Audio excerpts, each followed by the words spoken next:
in our universe. शाम कहाँ है? वो तो बिट्टू को लेकर दवा खाने गया है। आए तो उससे कह देना छेनू आया था।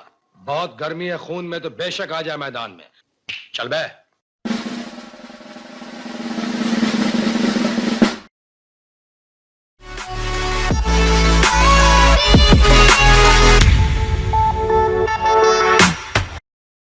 हेलो एंड नमस्कार all of you, how are you. So आज के टॉपिक में हम देखने वाले हैं कि what is tension force, right. It's a type of force, tension force तुमने सुना होगा, रोप में होता है। नॉर्मली क्वेश्चंस में we will find it in case of a light massless light rope, but ऐसा नहीं है। टेंशन हर जगह, देखो इस पेन में भी टेंशन है, in our body there is also tension. अगर टेंशन नहीं होता तो एक दूसरे से हम चिपके नहीं होते। समझने की कोशिश करो। चलो देखते हैं इसको उसके एटॉमिक लेवल पे, इंटर एटॉमिक लेवल पे हम देखते हैं कि क्या होता है। हाँ, तो अगर एक एटम को देखा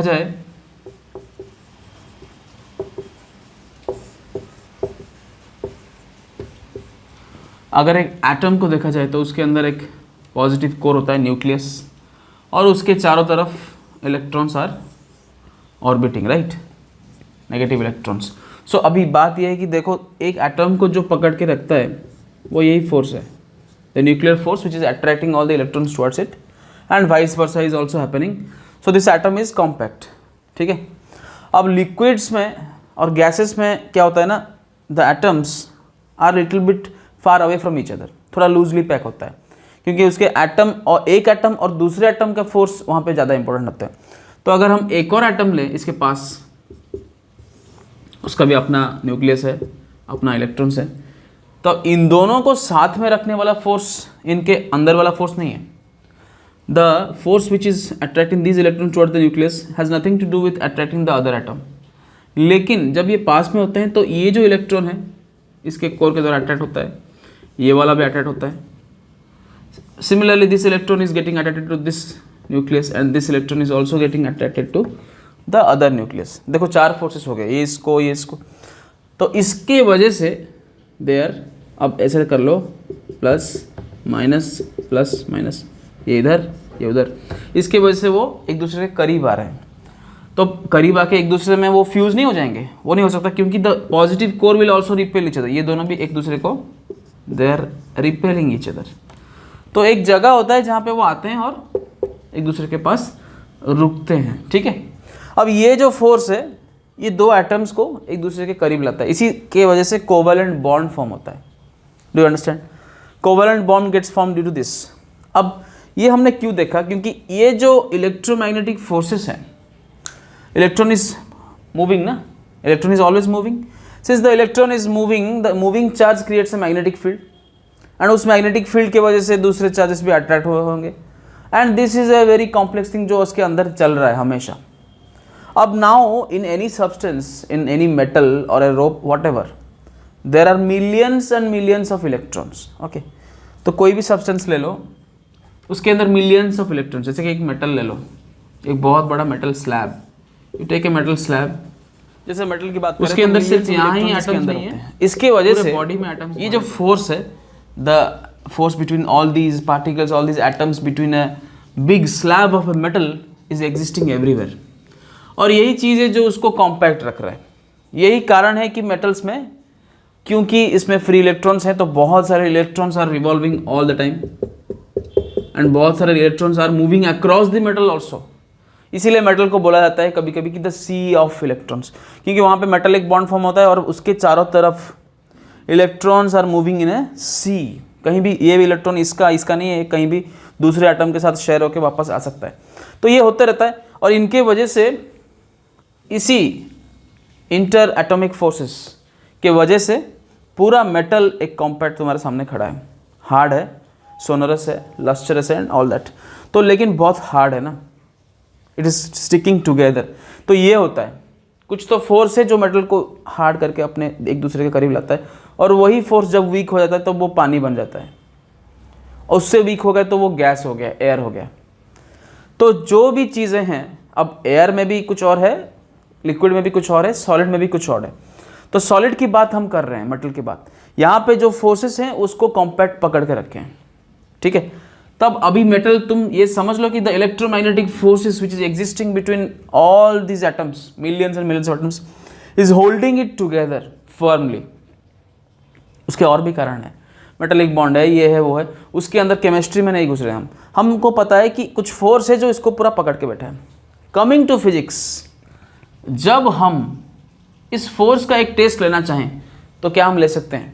वो बात है कि ये फोर्स अंदर है लेकिन हमें दिखता नहीं है, we cannot see it, yes, but can we feel it? Yes, we can feel it. How will we feel the force? इस फोर्स को फील कैसे किया जाए? अगर तुम एक मेटल को इधर से खींचते हो अपने हाथ से, अपने हाथ से मेटल को खींचने की कोशिश करो, कर लो, तब तुम तो उसको खींच नहीं पाओगे, पहली बात है। मतलब उसको घुमाने का की बात नहीं है, मान लो इस मेटल को यहाँ पे फिक्स कर दिया गया, ठीक है, it is fix to one end. अब इसको खींचो, अपने हाथ से इस मेटल का शेप थोड़ी चेंज कर दोगे तुम। हाँ, कुछ मेटल का होता है, मान लो ये बहुत ही फर्म मेटल है तो उसका शेप तो नहीं बदल पाओगे। तुम इसको खींचोगे, तुम मान लो तुमने 50 न्यूटन फोर्स दिया, तो न्यूटन्स थर्ड लॉ के हिसाब से क्योंकि ये नहीं मूव किया, तो न्यूटन्स थर्ड लॉ के हिसाब से वापस 50 न्यूटन वो मेटल तुम्हारे ऊपर फोर्स दे रहा है, तुम्हारे हाथ के ऊपर। तो वो फोर्स कहाँ से आ रहा है? वही है फील करने की बात। तो वो जो फोर्स तुम फील कर रहे हो वही है इलेक्ट्रोमैग्नेटिक फोर्स जो इसके अंदर एग्जिस्ट कर रहा है। उसी के दम पे वो तुम्हें 50 न्यूटन वापस एज ए रिएक्शन दे पा रहा है, ठीक है। तुमने कहीं से भी खींचा, तुम यहाँ से भी खींचो, तुम्हें उसके ऑपोजिट डायरेक्शन में मिलेगा। तुम इधर से खींचो, तुम्हें उसके ऑपोजिट डायरेक्शन में मिलेगा। तो उसके अंदर एग्जिस्टिंग फोर्सेस, इलेक्ट्रोमैग्नेटिक फोर्सेस जिसको कहा गया है, वो फोर्सेस जो इस मेटल को फर्म लिया, कोई भी मेटल हो, एक रोप हो, कोई भी सब्सटेंस हो सॉलिड, उसको फर्मली पकड़ा है। जब तुम उसके ऊपर फोर्स डालते हो, उस फोर्स के अगेंस्ट तुम उसको खींच रहे हो, मतलब क्या? तुम चाहते हो कि ये टूट जाए, तुम इसके विरोध में फोर्स डाल रहे हो, तो वो भी तुम्हारे विरोध में एक फोर्स डालता है। किसके दम पे? On the basis of the electromagnetic force. उसी के दम पे वो तुम्हें वापस फोर्स दे रहा है, और वही फोर्स यहाँ पे तुम्हें पॉइंट ऑफ एक्शन पे दे रहा है। सिर्फ यहाँ पे नहीं, वही फोर्स अगर मान लो इस लाइन में एटम्स हैं, तुमने यहाँ पे खींचा इस एटम को, इसने तुम्हें खींचा, लेकिन ये किसके दम पे खींचेगा? ये उसके पहले वाला एटम के दम पे खींचेगा, वहाँ से फोर्स लेगा तब तुम्हें खींचेगा, वो उसके पहले वाले एटम के दम पे खींचेगा। इसी तरह ये जो फोर्स तुमने दिया 50 न्यूटन, तुमने तो दिया एक एंड पे, लेकिन वो ट्रैवल करते गया पूरे बॉडी में।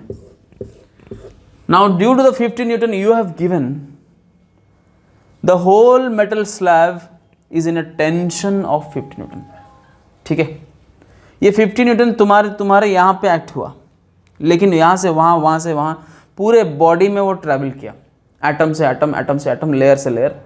अब पूरे बॉडी में टेंशन है 50 न्यूटन का, पूरे बॉडी में, सिर्फ यहाँ पे नहीं। अगर देखो तुमने 50 न्यूटन यहाँ पे दिया, तो ये मेटल जो यहाँ पे लगा है with this fixed solid concrete, मान लो एक वॉल से उसको फिक्स किया गया है 2 हुक से या 10 हुक से, या पूरा फिक्स कर दिया गया, तो तुमने 50 न्यूटन यहाँ पे दिया, लेकिन ये स्टील का जो स्लैब है ये 50 न्यूटन उस वॉल पे भी दे रहा है। कुल मिला के जितने भी हिंजेस है, कुल मिला के 50 न्यूटन वहाँ पे भी दे रहा है। इसीलिए कभी कभी तुम यहाँ से खींचते हो और वहाँ से निकल जाता है, तुमने देखा होगा। अगर ये वीक होगा तो वहाँ से निकल जाएगा, मेटल तो नहीं खींचता। तो तुमने 50 न्यूटन जो दिया वो ट्रैवल किया कि नहीं? तुमने यहाँ से वहाँ, वहाँ से वहाँ, वहाँ से वहाँ। अब इस बॉक्स के ऊपर फोर्स चला, ये एक रोप है, छोटा सा रोप है, तुमने 50 न्यूटन इस पे दिया, यही 50 न्यूटन हमारे हिसाब से क्या पूरा बॉक्स में ट्रैवल किया। अब यही बॉक्स, ये 50 न्यूटन इस रोप के इस पॉइंट पे भी नीचे डलेगा, और उस रोप से, क्योंकि ये रोप हमने मान लिया कि एक सॉलिड रोप है, फर्म है और टॉट है, it is taut, it is not slack, पूरा टाइट है, और उसके वजह से based on our theory the force will travel travel travel till it reaches the uppermost point. अब तुम 50 न्यूटन इसके नीचे वाले पॉइंट पे दे रहे हो, या इस बॉक्स के ऊपर 50 तुमने इसको खींच लिया, लेकिन इनडायरेक्टली तुमने खींच लिया इस पॉइंट को, और इनडायरेक्टली तुमने खींच लिया इस वॉल को। यहाँ पे वॉल को, अगर वॉल पे फोर्स देखा जाए, वॉल पे बस एक ही फोर्स है, इस रोप के वजह से 50 न्यूटन नीचे। तो देखो तुम्हारा पॉइंट ऑफ एक्शन कहाँ था, लेकिन फोर्स कहाँ चला गया? एकदम ऊपर। तो ये जो ट्रैवल कर रहा है ये किसके दम पे कर रहा है? ये एटम से एटम, लेयर से लेयर, और इलेक्ट्रोमैग्नेटिक फोर्सेस ही हैं जो इसके वजह से, जिसके दम पे वो ट्रैवल करके एकदम बॉडी के एक छोर से दूसरे छोर तक पहुंच सकता है। यही फोर्स को हम टेंशन बोलते हैं। ठीक है, थोड़ा और अच्छे से देखते हैं। मान लो ये जो बॉक्स है इसका वेट है 50 न्यूटन। 3 पॉइंट से, एक पॉइंट ए है, एक पॉइंट बी है, और एक पॉइंट ले लेते हैं सी।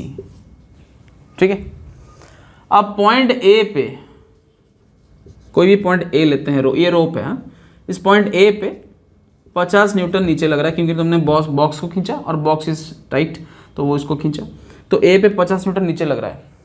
इसका मतलब तो ए नीचे ट्रैवल करना चाहिए, because every force tries to produce an acceleration, net force. तो यहाँ पे ये 50 न्यूटन है लेकिन ए नीचे नहीं जा रहा है, ये तो ऐसा रहेगा ना। अब तुमने देखा थोड़ी है कि ए अपने आप नीचे जा रहा है।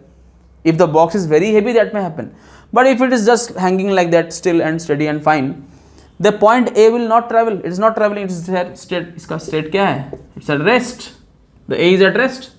अगर रेस्ट पे है और 50 न्यूटन नीचे लग रहा है, इसका मतलब ये गलत है। रेस्ट पे रहने के लिए नेट फोर्स 0 होना चाहिए। अगर रेस्ट पर रहना चाहता है तो इसके ऊपर नेट फोर्स 0 होना चाहिए। मतलब ए अगर नीचे 50 न्यूटन, ऊपर भी कोई फोर्स होगा। There must exist a force equal to 50 newton upwards. वो फोर्स क्या है? वही है हमारा टेंशन फोर्स।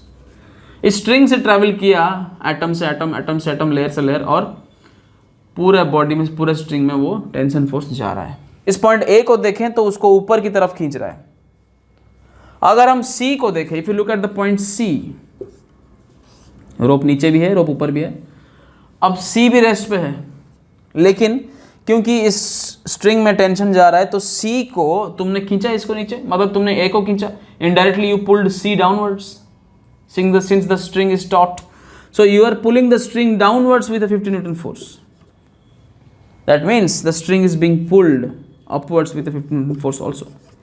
तो C क्योंकि रेस्ट पे है, क्योंकि इसके ऊपर भी 2 फोर्स लग रहा है, 50 न्यूटन डाउनवर्ड्स, 50 न्यूटन upwards, ये दोनों टेंशन है। बट यही टेंशन एक पॉइंट पे तुम दोनों डायरेक्शन में देखोगे तो अपोजिट डायरेक्शन में एक्ट कर रहा है। इस ऊपर की तरफ देखोगे तो इसको ऊपर खींच रहा है, नीचे की तरफ देखोगे तो उसको नीचे खींच रहा है। वही तो होता है जब एक कोई भी फॉर्म ऑब्जेक्ट टेंशन में हो तो उसका हर पार्टिकल दोनों तरफ से खींचा जा रहा है, इधर से उधर से, इधर से उधर से, एक ही फोर्स है। वही force, the equal force, equal in magnitude not in direction, the equal in magnitude force जो है which is acting on this point C is called the tension force. ये पॉइंट सी पे नहीं है, हर पॉइंट पे हो रहा है। अब बी पे आते हैं, let us come to point B. अब पॉइंट बी को नीचे की तरफ एक ही फोर्स है, वो क्या है? वही है 50 न्यूटन टेंशन। ये भी टेंशन है। अब क्योंकि पॉइंट बी वॉल पे फिक्स है तो वो वॉल पे भी ये 50 न्यूटन बी पे लग रहा है, और बी वॉल से फिक्स है तो वॉल पे भी, अगर वॉल पे देखा जाए तो वॉल पे भी एक 50 न्यूटन फोर्स तुम इनडायरेक्टली अप्लाई कर रहे हो थ्रू बी।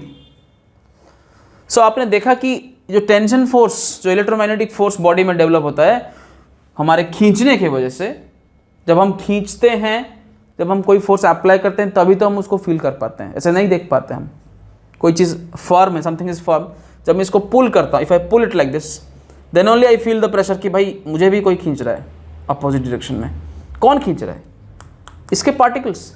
तुमने इसके पार्टिकल्स, इसके हार्मोनी पे तुमने चोट मारा, इसको खींचा, तब वो तुम्हें वापस खींच रहा है उसी के दम पे। तुम उसको अपना दम दिखा रहे हो, वो तुम्हें अपना दम दिखा रहा है। यही है टेंशन फोर्स। तुमने उसको टेंशन दिया तो वो टेंशन तुम्हें भी फील होगा।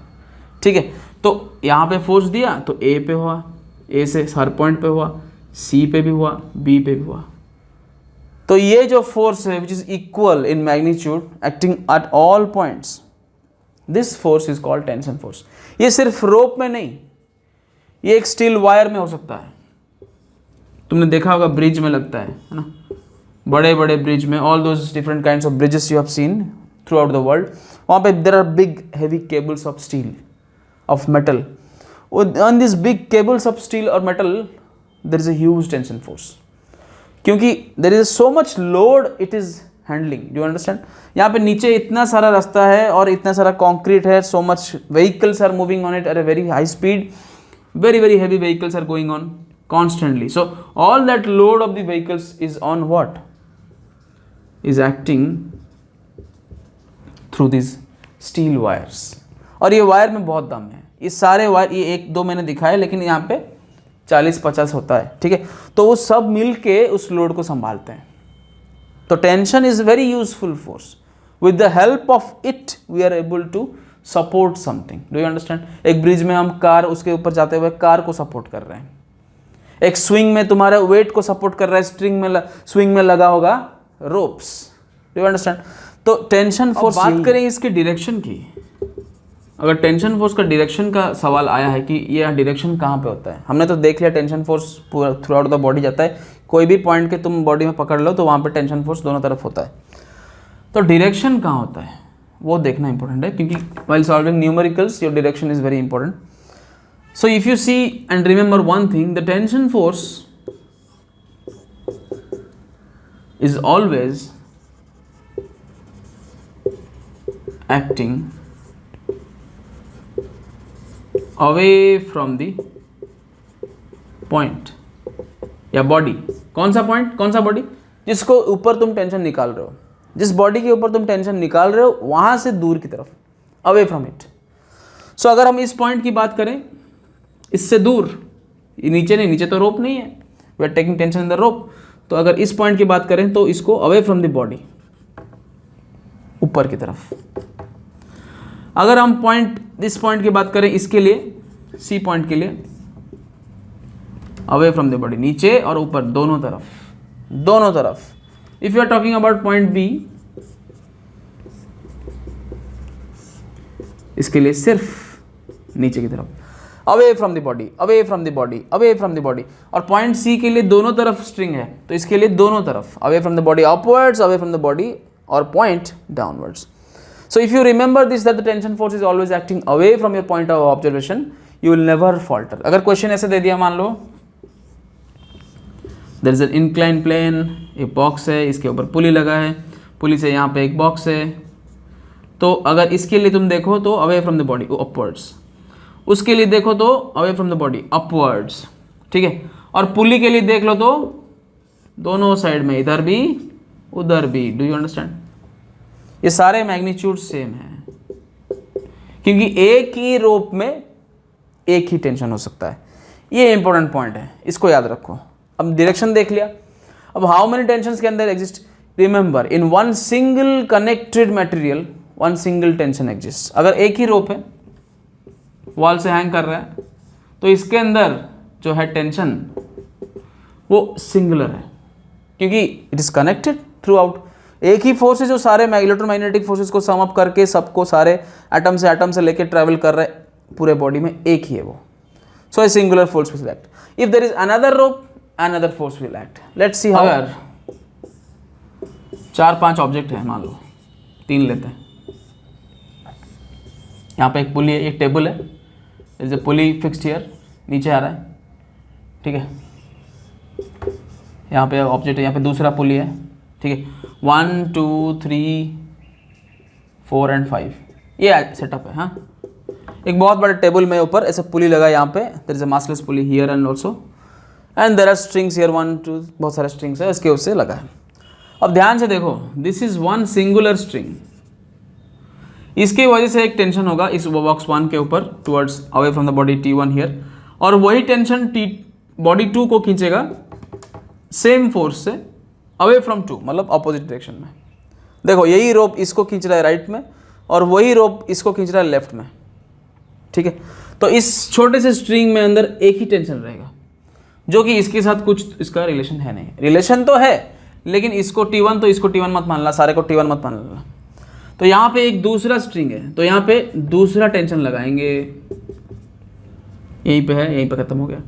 यहाँ पे एक तीसरा स्ट्रिंग है, देखो यहाँ से एकदम नीचे का है, ठीक है। तो यहाँ पे एक नया टेंशन लगेगा जो इस बॉडी 3 को अवे फ्रॉम द बॉडी खींचेगा टुवर्ड्स द स्ट्रिंग, और वही टेंशन इस पुली और इस सिस्टम जो है M1 M2 का दोनों सिस्टम है, इसको खींचेगा ऊपर की तरफ, वही टेंशन T3। क्यों? क्योंकि this is a singular string, you see, एक ही स्ट्रिंग है, यहाँ से गया यहाँ तक है, यहाँ तक है, ये नहीं है, ये अलग है, ये अलग है, ये भी अलग है, और ये नया स्ट्रिंग यहाँ पे ये भी अलग है। तो ये स्ट्रिंग T4 टेंशन के हिसाब से बॉडी 4 को खींचेगा, और उसी टेंशन से T4 टेंशन से बॉडी, वही टेंशन यहाँ पे एग्जिस्ट कर रहा है जो इसको ऊपर खींच रहा है और इसको भी ऊपर खींच रहा है ना सिर्फ रोप में, बल्कि it exist in a metal, in A plastic, in everything. ठीक है, हर चीज़ का टेंशन फोर्स देने का कैपेबिलिटी डिफरेंट है, इसीलिए दे आर नॉट सेम। ठीक है, इसको मैं ज़्यादा फोर्स दूंगा तो ये टूट जाएगा, बल्कि मेटल में भी मैलिएबल एंड इट में extend. So her cheese, every matter has a different kind of force existing inside it which is keeping it together. That is why every matter will offer a different force, different tension force which has its own limit कि इसके बाद वो नहीं दे पाएगा, इसके बाद वो दे पाएगा। तो मैटर के ऊपर ही डिपेंड करता है टेंशन फोर्स कैसा वो ऑफर कर पाता है, not on the force you apply. You will apply, it will give a equal and opposite tension force, but that is still its capacity is there. Do you understand? So I hope you understood what is tension force, what is its origin, how is its direction going to be, and I hope you understood something about tension. Thank you, take care, bye bye, see you.